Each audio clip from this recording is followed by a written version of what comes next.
À chaque fois je me dis je vais faire une vidéo courte, il n'y aura pas beaucoup d'actu cette semaine et là il y a encore une fois énormément d'actu. Énormément. Salut à tous, ici Red, bienvenue dans la vidéo d'actualité où je vous donne mon avis sur l'actualité et oui, je vais mettre des timecodes, c'est bon, j'ai compris. Je vais les classer plus ou moins par catégorie à chaque fois avec les actus, par exemple Netflix, Disney, les bandes annonces, des trucs comme ça. Comme ça, si pas toute la vidéo vous intéresse, vous pouvez aller à certaines actualités différentes, mais c'est vrai que quand même, regardez toutes les actualités. Soyez curieux de tout, c'est important. En plus, ces vidéos, pour ce qu'on raconte ici, ne sont pas très longues. Il y a eu plein d'actualités Star Wars en ce moment, mais en fait, j'ai fait une vidéo à part qui sortira demain pour en parler plus en détail. Mais commençons tout de suite avec l'actualité un peu chaude de la semaine, c'est que Amber Heard a été plus ou moins supprimée d'Aquaman 2. En fait, depuis quelques mois, elle se battait pour rester dans Aquaman. Warner a bien vu l'engouement qu'il y a autour de cette histoire au tribunal et apparemment, elle se bat pour rester le plus possible dans Aquaman. Mais apparemment, elle se fait de plus en plus supprimer d'Aquaman 2 et peut-être elle ne sera même plus dans Aquaman 2 lors de la sortie du film. Peut-être ils sont en train de trouver des solutions pour la retirer complètement du montage, peut-être même faire des reshoots, qui sait. Je pense que c'est clairement une réaction au procès, à toutes ces histoires,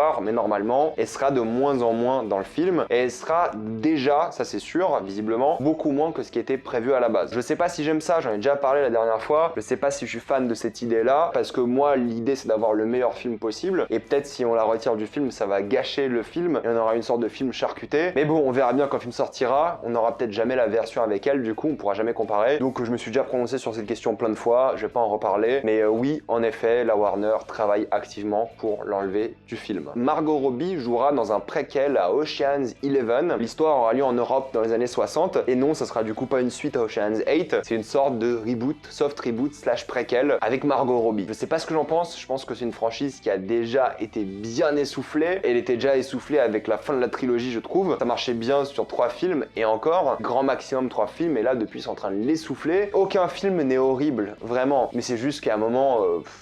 c'est bon quoi, on a compris. Je sais qu'il n'y a pas beaucoup de films de braquage et c'est cool d'en avoir, mais à un moment, je suis désolé, je pense pas que ça va être un énorme succès non plus, et j'y crois pas trop et ça m'intéresse pas non plus. Au moins, ils feront pas la case 100% féministe comme le dernier film, mais je vois pas l'intérêt, enfin, on verra ce que ça donne. Je suis curieux parce que j'aime bien cette franchise, mais je suis pas fou à l'idée de redevoir cette franchise, honnêtement. Margot Robbie, toujours, Pirates des Caraïbes, c'est confirmé, ils ont dit ça récemment, le script est toujours en cours d'écriture, et le film aura bel et bien lieu, et il y aura aussi visiblement une série qui aura lieu sur Disney+, qui est actuellement en préparation. Écoutez, si c'est une excuse pour avoir, donc comme Ocean's 11, des films de braquage, mais là des films d'aventure maritime, je dis oui. Je trouve que c'est un univers qui a un énorme potentiel, là où Ocean's 11, bon, au final, c'est des braquages, hein, ça reste assez simple. Là, c'est une franchise que j'aime beaucoup aussi, avec beaucoup de potentiel, et je trouve que c'est quand même une bonne idée de continuer à explorer cet univers, parce qu'il peut être vraiment intéressant et même infini. Dans certains films, ils ont parlé de pirates dans tous les endroits du monde, donc ils peuvent vraiment explorer plein d'endroits différents, et ça serait cool. Vous allez me dire qu'après ça serait plus vraiment les Caraïbes, mais bon, quand même. Rick et Morty aura le droit à un animé en 10 épisodes par le créateur de Tower of God. Écoutez, Rick et Morty, moi j'aime beaucoup. Est-ce que je ferai le pas en avant pour regarder 10 épisodes d'un animé Rick et Morty ?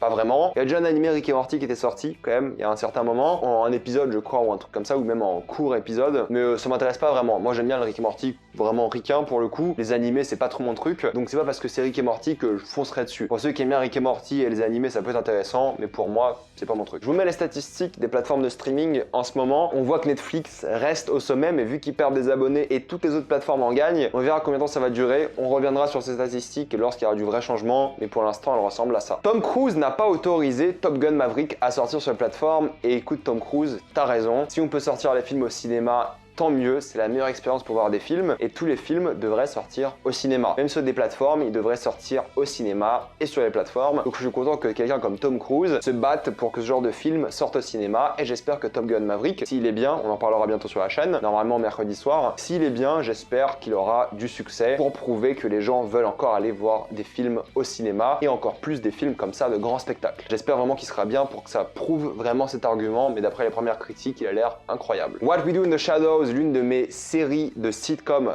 humoristiques préférées que je trouve vraiment trop drôle, reviendra le 12 juillet avec sa 4e saison. Si vous n'avez pas vu cette série, foncez, elle est incroyable. C'est dispo sur Canal+ chez nous, c'est beaucoup trop drôle, je vous la conseille fortement. David Tennant et Donna vont revenir dans Doctor Who en 2023. Écoutez, j'ai lâché Doctor Who depuis un moment, c'est pas ça qui va me faire revenir, c'est évident, mais je suis content pour les fans, je suis content aussi pour les acteurs parce que leur duo était quand même peut-être le plus mémorable de leur époque. Riverdale saison 7 sera la dernière, et je parle juste de ça parce que je m'en fous de la série série, mais les acteurs voulaient que ça s'arrête depuis tellement longtemps qu'ils sont en train de probablement faire la fête, et ça me fait rire. Juste les imaginer en train de célébrer la fin de leur série, parce que pour plein d'acteurs, en général, une fin de série, c'est triste. Eux, ils doivent vraiment faire la fête, et ça me fait mourir de rire cette idée. Malheureusement, récemment, Vangelis nous a quitté, le compositeur connu pour des compositions comme Les Chariots du Feu, Blade Runner, Tears in the Rain par exemple, ou même 1992, des compositions extrêmement mémorables et incroyables, donc son décès est d'après moi vraiment triste. On va faire un point sur les bandes annonces récentes, et alors la bande annonce d'Arthur Malédiction, tout le monde s'extasiait sur l'idée, mais alors la bande annonce me donne vraiment l'impression que le film va être trop nul. C'est une sorte de film d'horreur d'urbex et tout, ça n'a pas du tout l'air intéressant, je suis désolé, je ne pense pas que ça va être bien, alors pas du tout. Au début je voulais en parler parce que je trouvais l'idée rigolote, mais alors là, j'ai vu la bande annonce, je me dis, est-ce que je vais me déplacer au cinéma pour voir ça? Je n'ai pas envie, c'est la vérité, je n'ai vraiment pas envie, ça a pas l'air bien du tout, ça a l'air fauché et ça on le savait, mais ça a aussi l'air mauvais, et ça c'est jamais bien. Il y a un film, si je dis pas de bêtises, la bande annonce est sortie du préquel à Predator, ça sera sur des Premières Nations américaines qui vont se faire chasser par le Predator. C'est cool d'avoir un contenu Predator qui n'est pas que de la technologie. Évidemment, on imagine que Predator aura de la technologie, mais les autres n'auront que des arcs et des flèches. Peut-être il y aura quelques fusils à certains moments, mais globalement, je trouve l'idée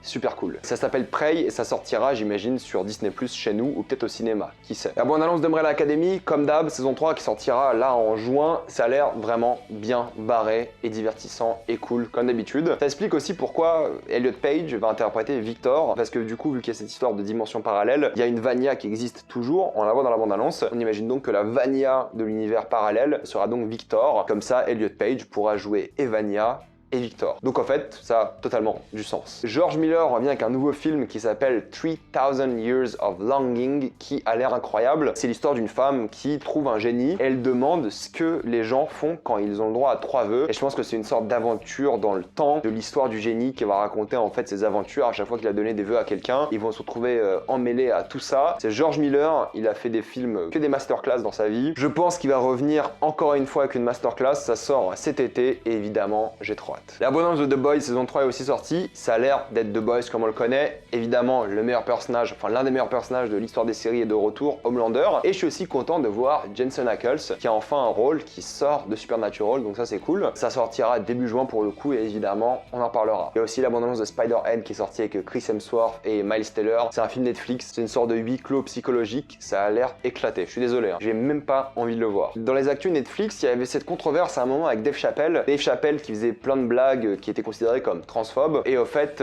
plein d'employés de Netflix n'étaient pas contents par rapport à ça et Netflix a tout simplement dit si vous n'êtes pas content, vous pouvez partir. Je trouve ça assez osé, mine de rien. Et c'est drôle qu'une entreprise comme Netflix dise ça, alors qu'ils ont cette image d'essayer d'être le plus inclusif possible, d'être le plus sympa possible. Non, non, si t'es pas content avec ce qu'on fait, tu te casses. Et en vrai, c'est légitime. Si tu bosses pour une entreprise, t'aimes pas ce qu'ils font, qu'est-ce que tu fais encore là? Surtout que les gens qui bossent chez Netflix, ils auront aucun problème à trouver un autre travail. Dans le monde entier, sauf en France, j'imagine, Netflix réfléchit à sortir À couteau tiré 2 au cinéma avant de sortir sur Netflix. Ils veulent avoir 45 jours d'exclusivité au cinéma avant de sortir sur Netflix et je pense que c'est une excellente idée. Il faut que Netflix commence à sortir leur contenu au cinéma comme un studio classique. En France aussi, au moins on aura l'expérience au cinéma et peut-être ils pourront aussi sortir des DVD, des choses comme ça. Si le film sort au cinéma, peut-être c'est le moment de sortir des Blu-ray. Donc je trouve que c'est une super idée, j'ai envie de voir leur film au cinéma, je l'ai toujours dit. En France c'est pas possible, enfin maintenant c'est possible en plus avec la loi, ils peuvent sortir les films pendant 48 heures au cinéma et ensuite sur leur plateforme. Donc c'est possible. Ils peuvent sortir le film aussi au cinéma et 1 an et demi plus tard, mais ils peuvent aussi faire une exclusivité de 48 heures. Genre un week-end, ils pourraient sortir À couteau tiré 2 et ensuite le lundi sur la plateforme. Je trouve que ça peut vraiment être une très bonne idée et j'espère qu'ils vont le faire. La saison 4 de Stranger Things aura, il me semble, 7 épisodes ce vendredi, dont le 7e aura une durée d'1 heure et demie et les 2 derniers épisodes de la saison 4 sortiront donc le 1er juillet. Un épisode va durer aussi 1 heure et demie et un deuxième épisode, du coup le 9e, va durer 2h30. Donc on aura 7 épisodes là en fin de semaine et ensuite 2 épisodes début juillet. Écoutez,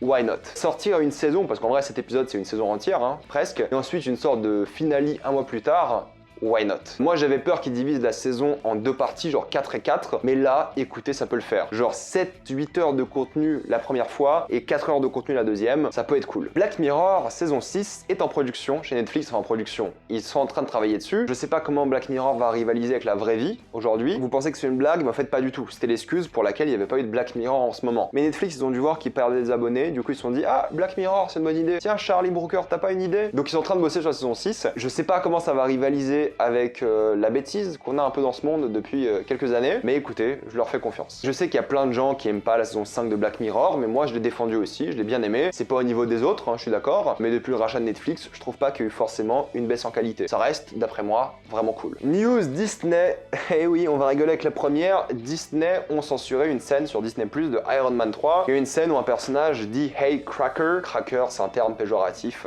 aux États-Unis. Ils l'ont censuré. Ils ont enlevé cette phrase et maintenant le personnage dit juste Hey. Le révisionnisme d'œuvres continue encore et encore. Écoutez, le film est sorti il y a quoi, Iron Man 3, il y a 10 ans peut-être? Non, un peu plus tard, il y a 8 ans, quelque chose comme ça. Arrêtez, c'est bon. Il y a un moment, il faut arrêter de revenir sur des œuvres. Peut-être dans 10 ans, ils vont retirer 10% du film, puis 20. Non, c'est bon, il y a un moment, stop. Le film est sorti, les gens peuvent le voir. Arrêtez de foutre la merde. Ça sert à rien. Cette mode de changer les films, en plus, c'est une phrase débile. Hein. Elle correspond à un personnage en plus. Hein. C'est stupide de censurer des trucs comme ça. Ça change rien, je suis désolé, c'est con. Disney Plus va mettre des pubs, alors de la même manière que Netflix va mettre des pubs, on avait parlé dans une vidéo un peu il y a quelques semaines. En fait, la plateforme va proposer un abonnement moins cher avec des pubs. Netflix avait annoncé, je crois, 4 minutes de pub toutes les heures de contenu, et Disney Plus ont annoncé que ce forfait, d'après eux, sera le forfait le plus utilisé. Dites-vous que déjà ils ont 137 millions d'abonnés et ils pensent que leur forfait avec des pubs sera le plus utilisé. Et ça, c'est ce que toutes les plateformes de streaming vont faire. Un forfait pub moins cher. Moi, jamais de la vie je paye pour avoir des pubs. Je préfère payer plus cher et ne pas avoir de pub. C'est une évidence. Mais faudra s'habituer, ça va être une mode. J'ai fait une vidéo récemment sur She-Hulk où je parlais de plein de choses différentes, où je vous conseille d'aller la voir, il y a eu une polémique un peu bête. Les artistes des effets spéciaux ont dit qu'à la base, She-Hulk était bien plus costaud et que Disney a demandé de la rétrécir,